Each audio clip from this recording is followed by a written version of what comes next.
Hi, I'm Martha. Welcome to my sewing studio. This is part 4 of sewing a wool winter coat. In the previous videos in this series, we've talked about gathering together all the materials you'll need for a project like this. We've reviewed my pattern and talked about books that are good to have on hand as additional resources to your pattern instructions. And last week, I cut out my fabric, I interfaced, and did some other prep work. So this week, we're really getting into the meat of the project with sewing. We're going to do bound buttonholes and welt pockets, and I'm going to talk through sort of a lot of my process and my thinking when I'm deciding what kind of techniques to use and what materials to use and things like that. There's a lot to cover this week, so let's get into it.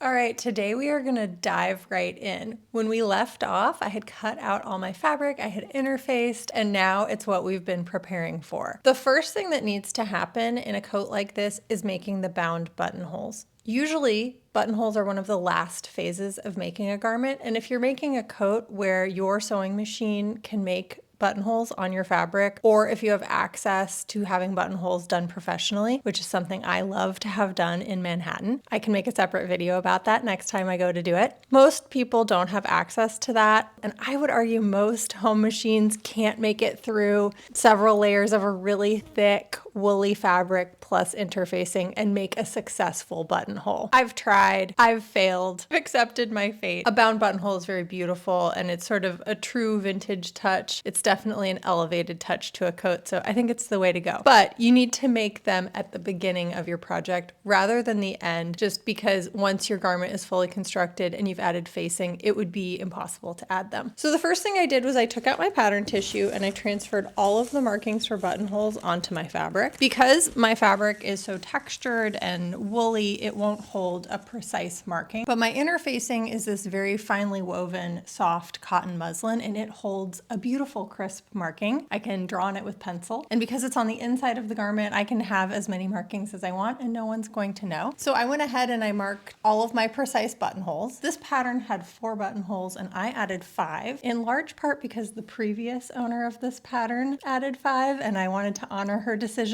But also, personally, I think an odd number of buttons always looks better than even, and that's just preference. I added the 5th buttonhole with the same spacing as the previous 4, and I did use my buttonhole spacer tool to make sure they were the same distance apart. You can also use a ruler, but I really like these. I'll make sure to link this in the description box. I think it's a great tool to have on hand. Okay, so I have these buttonholes marked, but it's on the back side of my fabric, and I do need those markings on the face of my fabric, which is the fuzzier side. So I'm going to sew over this with a silk thread in a different color from my fabric. That way, when I'm looking at the face of my fabric, I can see them with some precision and I can take them out later. Before diving in and making buttonholes on my current project, I went into my sample archive and pulled out past samples from past projects. These are great for reference. You can see what you did, what worked and what didn't, how many tries it took you to nail something. It allows you to start with a little bit of extra information. This is a coat I sewed last year, and I think it's pretty informative. This is my first attempt, and it's a little clumsy and there's a gap between the lips. My second attempt is better, but you can see that the lips are sort of diagonal and crooked. And then my third and final try, I really nailed it, and this is the technique that I used for the final coat. These are also informative because I used 3 different techniques. For this one, I used a rectangle of fabric that I pleated. For this one, I made separate lips and they have a piece of cording inside for strength and definition. And then for the final one, I went with the 2 separate lips but no cording. I would say that before I begin most projects, I will make samples in all the different techniques because you won't know what works until you try it. Every fabric is different, every interfacing is different. The size of your button will dictate the size of your buttonhole, and that could make a big difference. Maybe it feels really small in your fabric and clumsy, or maybe it's really easy to work with. So these hold a lot of great information. However, this fabric is so different from the fabric that I'm working with right now that it's not really like apples to apples. Meanwhile, I also have this sample. I also sewed this coat last year right after sewing this one. So I think this information was very fresh in my mind, and I only made 1 sample. And while there's space in between here, I know I corrected that on the final coat. And for this one, I also used the technique of 2 lips. So with all of that in mind, I went ahead and I made 3 samples. This one has 2 lips that are reinforced. This one has the pleat. And then my third one has the pleat and a little bit of interfacing on the back side of that piece. I think all three of these could be viable if I sort of fine-tuned them, but feeling them like this one feels the least bulky to me. On this one, I cut it on the bias, and I think that just gave the flexibility and sort of softness to the fabric that it needed. So this is the winner. This is the technique I'll be doing, and I will fine tune it because this I made, you know, sort of quickly, and I will make my final buttonholes very carefully. Okay, so I have all my markings in place. I went through my scraps and I cut out some rectangles, and these are all cut on bias. The next thing I'm going to do is apply a little bit of interfacing lightly on the back. It's a very, very fine interfacing. I just found that was giving it stability. I'm placing these bias cut rectangles of fabric right sides together with my coat front, and they're being centered right on top of those basted buttonhole positions. So now I can pin this in place, and then I'll head to the sewing machine and sew them down.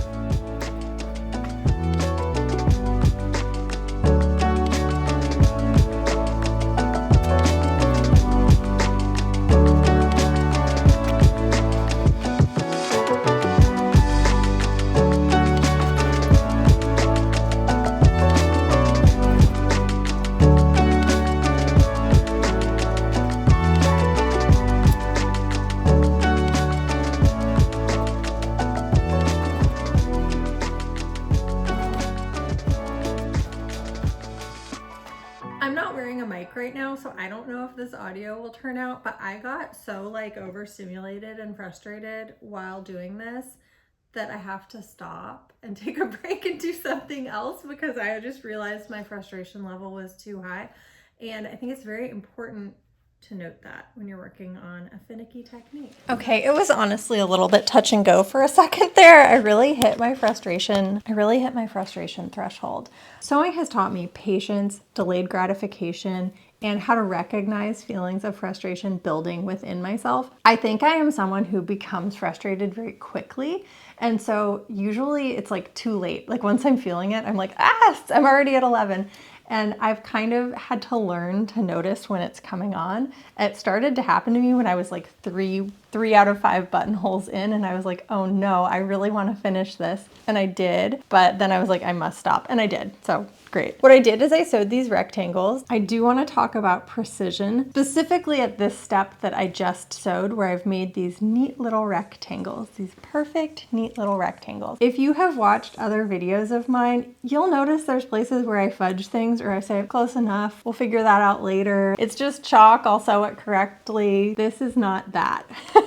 I'm being very clear with you. You must be precise. Do not pass go. Do not collect $200. You cannot go one stitch too far on the corner of your rectangle and backstitch and then make your rectangle. You have to nail it the first time. Some things you can do to make that easier are make your stitch size smaller. So you're kind of advancing in smaller increments, and slow down the pace of your sewing. Also, if you have a machine that will do one stitch at a time, great opportunity to use that feature. I sew on Berninas, and they have a heel tap feature in the foot pedal, so you can tap your heel, the needle goes up, tap your heel, the needle goes down. You can very slowly advance if you need to do that. Maybe you hand crank your machine. These are all valid options, but you need to stay within your rectangle and be perfect. It's just the reality of this technique. So circling back to frustration, do this in a time when you're going to be patient and calm, because you might want to slow down. You know, you might say, I can't be precise right now. Come back when you can be precise. So I am going to take a break now, but when I come back, I'm going to make these buttonholes. It will go very quickly from here. I think this technique gets a bad rap for being like really time consuming. It's not time consuming, it's a little bit finicky,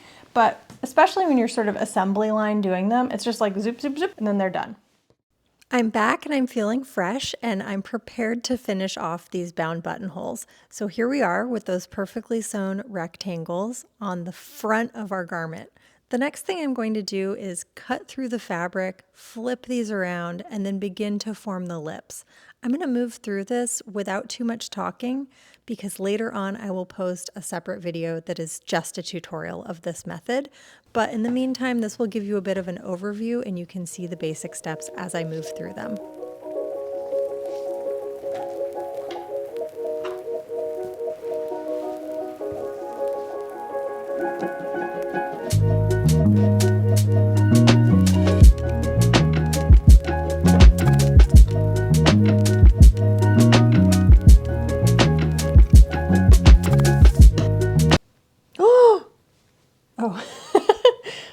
I cut through my facing. That was, wow, what a thrill.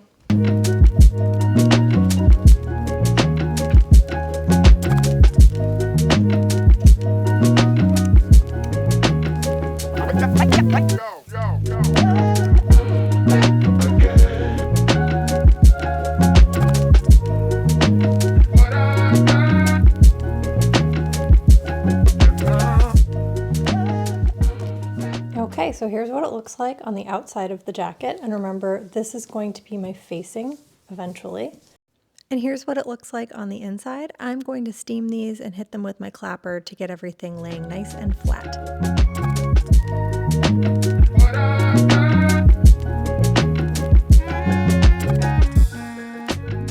I made the first one as a test. Here you can see it finished. It's nice and subtle. It looks really pretty on the front of the garment. Let's do a check with our button. Whoop, very nice.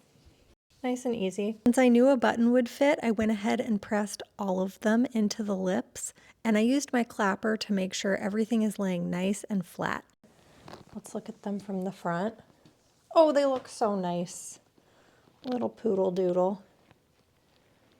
On the front, I can kind of wiggle the pleat to be perfect. One thing you'll want is to have the lips touching. You don't want to be able to see a space through them. I ended up not really needing this basting. Like, I'm happy to have it here, but it wasn't like important to my process. So I'm gonna remove it. Okay, I'll do that, not right now. I'm picking this up where we left off yesterday. I've basted closed the lips, and these look so tidy in the morning light. I'm really happy with how these came out. They are quite camouflaged within the coat, but I think that since there's going to be sequins and fancy buttons, that really works. After I basted the lips closed, I did a stitch in the ditch around the perimeter of the buttonhole. You really can't see it. Let's see if we can see a little bit of stitching right there. My fabric is so textured and the thread is the exact same color, which is nice. I also stitched down these triangles right here. And both of those things just hold all this fabric in place.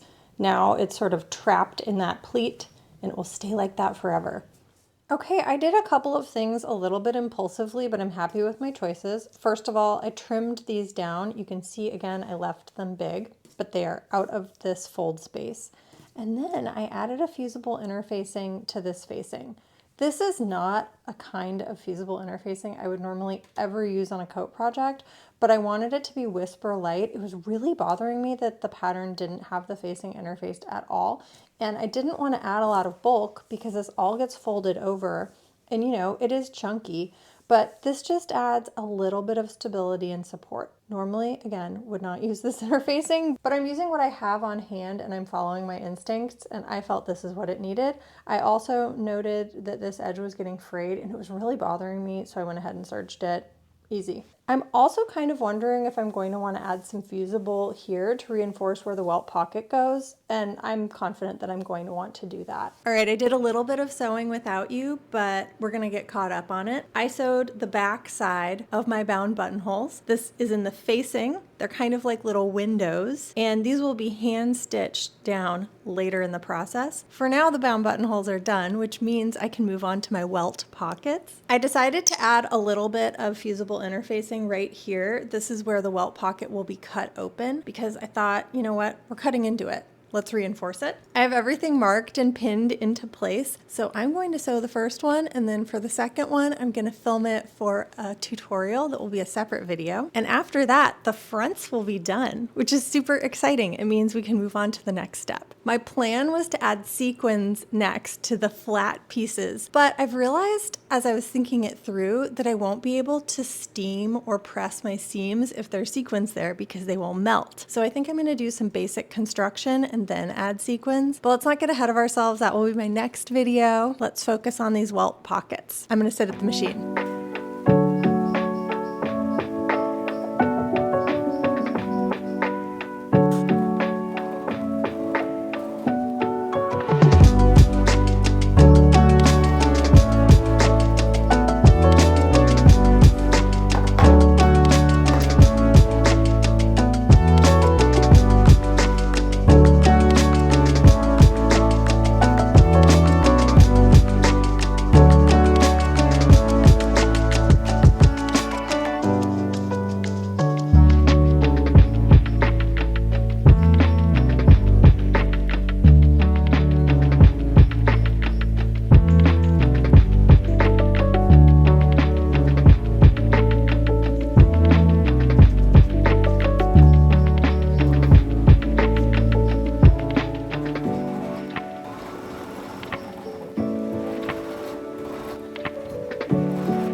take a moment to appreciate how much time and work has gone into the inside of this coat. I have all these different kinds of interfacings. I have bound buttonholes. I have their facings. I have welt pockets. And all of this is going to get sort of closed up, sealed away. All that beautiful work that's inside of your jacket gets hidden, but it's what provides the garment with structure and lasting power and ensures that it drapes beautifully for years to come. So it's worth it. But it's also kind of like a little secret because no one knows how much work went into it.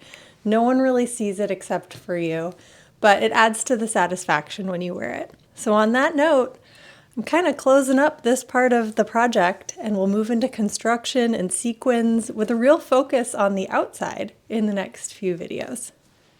Thanks so much for joining me on week 4 of sewing a wool winter coat. We got a lot done, and don't forget I will have 2 spin-off videos. One will be for welt pockets and one will be for bound buttonholes, and those will just focus on the technique only. Hit the bell button if you'd like to see when those come out.